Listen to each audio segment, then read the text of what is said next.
Good morning, dear evaluators in the panel. Today I am going to present my research study. So this is my research topic and the problem statement in broad sense. It is an investigation on self-efficacy of adolescents exposed to bilingualism at different stages of life. Here in my research I consider grade 12 bilingual students in 6 selected 1AB schools in Northwestern Province. To say the importance of this study, I should say that English is becoming more important language in the world, and even in the countries where they speak English as their first language, even they become there's a trend to become bilinguals or multilinguals in the world. But the situation in Sri Lanka is somewhat different. That means in the bilingual education start in Sri Lanka only from grade 6 onwards, and even they hold a very difficult test for the requesting students, bilingual education requesting students. They don't allow all the students to do bilingual education in the government schools, and they hold a test to select the best achievers. So, and I select this adolescents group because it is a transitional period, and they try to find their self identity, and they develop their personal agency during this stage. So that is why I select this adolescents group. And self-efficacy is something related to personal cognitive level. So in my research, I consider the social cognitive theory described by Albert Bandura in 1986 to carry out my research. So to describe that social cognitive level, I thought it is very important to describe and have to review the personal cognitive levels of the individuals, because it is a kind of an introspective observation of the individual. So these are the research questions I could list out according to my main research problem. I will go to the research objectives. These are the objectives I could list out according to the specific questions I made regarding my research. I will describe these research objectives later in my methodology slide. So these are the keywords that I could identify regarding the research objectives and the main research problem: bilingualism, adolescence, and self-efficacy. So this is the temporary built theoretical framework by me. That means I thought of selecting these main 3 keywords, that those are bilingualism, age of acquisition, and that means the first exposed to bilingualism up and continuing up to adolescence, and the social cognitive theory. So in this theoretical framework I try to limit the literature that I could find, and I try to build up some kind of themes to find literature regarding my research. And if I consider the bilingualism, there are many benefits of bilingualism. Being bilingualism is a benefit. So there's no doubt that linguistic benefits are there, but I consider here the non-linguistic benefits of being bilingual, and there also I consider the cognitive development and the benefits of being bilingual. And if I consider the adolescents, I take the adolescents to this research because they are the ones who are exposed to bilingualism at any age of their life. That means I have selected these 4 abbreviations, FB, EC, PS and BE. Those stands for those students, bilingual students who exposed to bilingualism. That means in grade 12, bilingual students means they have done their ordinary level examination in bilingual stream. So I thought of taking those students because they have exposed to bilingualism at least once in their lifetime. That means this FB stands for from birth to 2 years. Early childhood stands for EC stands for early childhood, and they are the group of 2 to 5 years old. They first exposed to bilingualism, I mean. And PS stands for primary school. That means in their lives, if they have exposed to bilingualism during their 5 to 10 years old. And the last group, that means BE, stands for bilingual education, those who have exposed to bilingual education just after 10 years old. So those are the 4 categories I select to carry out the research. And I mainly focus on the social cognitive theory introduced by Albert Bandura in 1986. There he described this triadic reciprocal model. Here he describes that to be for an individual to become a self-regulating, self-awareness person and to have a positive function in their life, he should have these 3 main areas. He should develop these 3 main areas. Those are behavior, environmental and personal factors. So in my research, I consider only the personal factors. According to him, he again describes there are 3 main domains under personal factors. So cognitive, affective and biological factors are there. And I consider only the personal cognitive factors. There also, again 4 categories are there. So I consider only the self-efficacy under those personal cognitive factors. That is my theoretical framework. Under the theoretical framework, I could identify these 4 themes to find out literature, to limit my research and to do it in a good manner.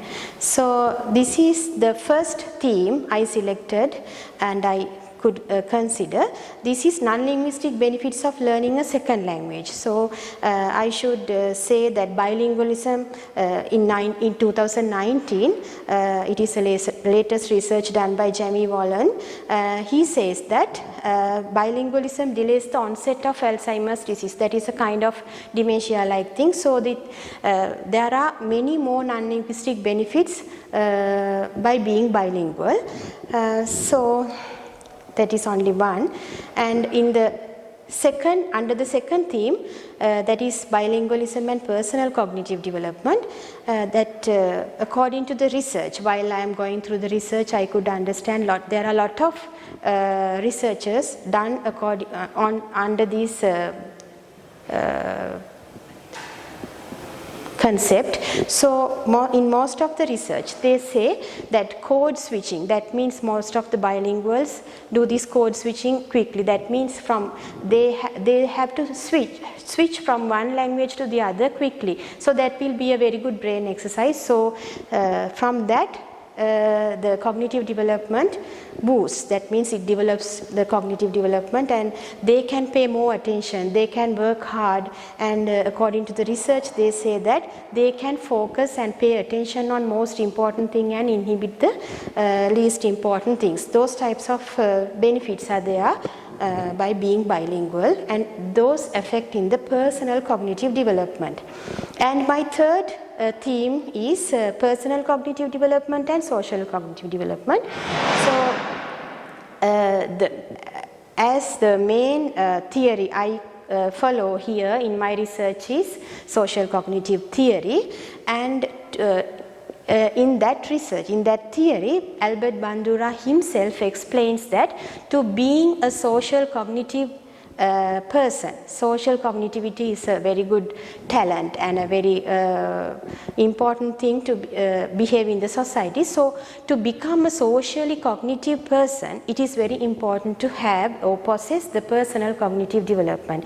So to develop the personal cognitive level, as I told earlier, it is very important and there are many benefits from the bilingualism. That means being bilingual is very much beneficial to become, to develop their personal cognitive levels. So there are many important things here, and in the fourth theme, age of first exposed to second language and academic benefits. So in most researchers, while I am reviewing the literature, I found most researchers, they say that early bilingualism is more beneficial to become more academic benefit, to have more academic benefits in adolescence. So adolescents, always I select these adolescents because they are the ones who identify their self identity, and they have their personal self agency. They develop and they try to find out their personal things. So they are more aware of this. That is why I try to get information from those group.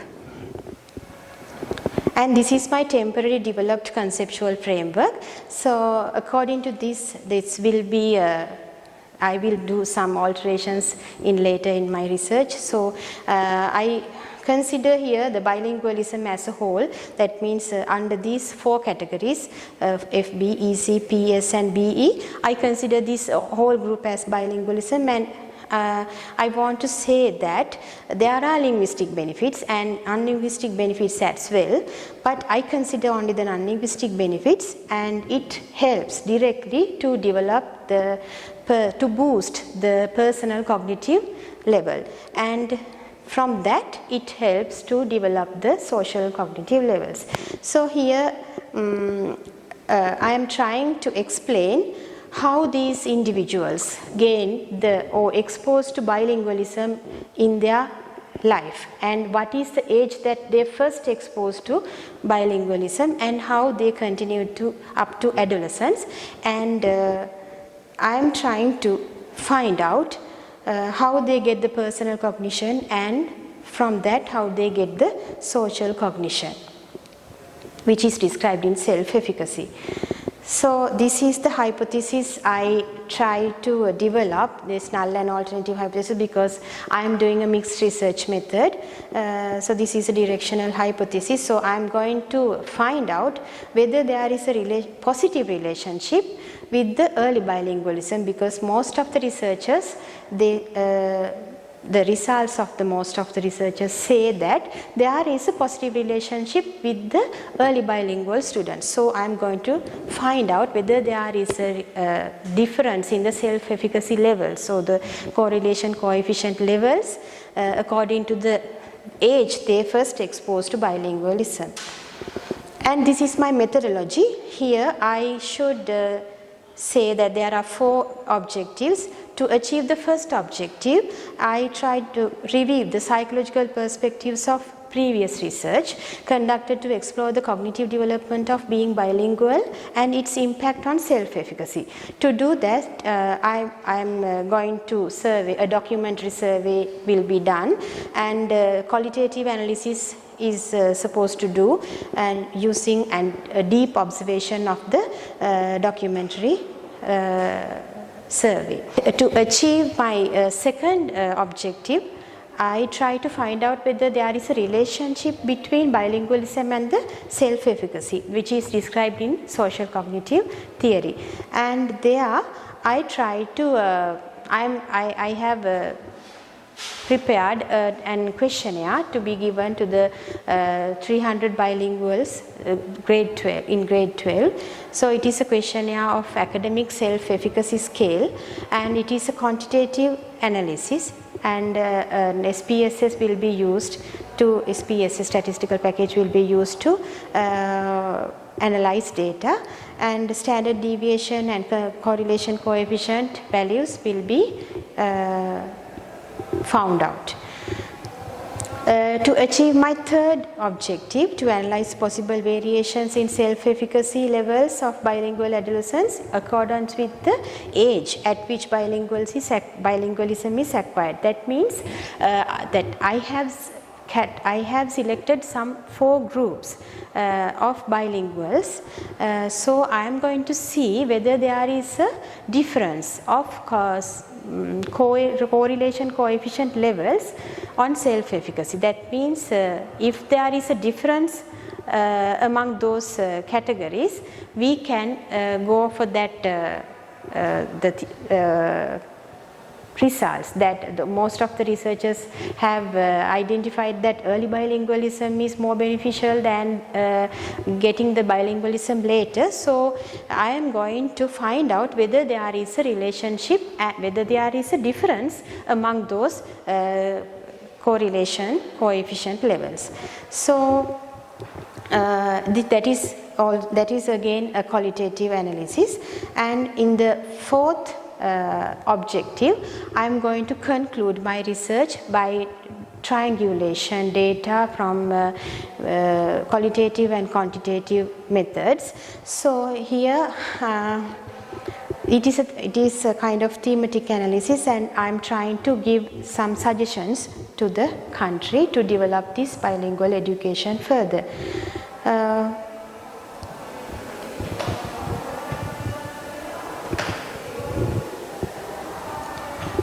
And this is the way how I am going to do the research, that is convergent mixed method research design. So I will do it in two phases, phase 1 and phase 2, those are parallel, and a pilot test will be done and a questionnaire is given to the students as I told earlier, for 300 bilingual students in grade 12, and the other 12 students for the case study, multiple case study, will be selected from the given questionnaire, and those 12 students I select to participate in the identified 4 groups. And this is how I am going to select the actual sample from the target population. And this is how I am doing the sampling technique. This is the sampling way, this is the way of sampling, and I am selecting these 12 students, as I told earlier, from the questionnaire given, and I should include some of the questions to select the exact students to do my case study. And if I say some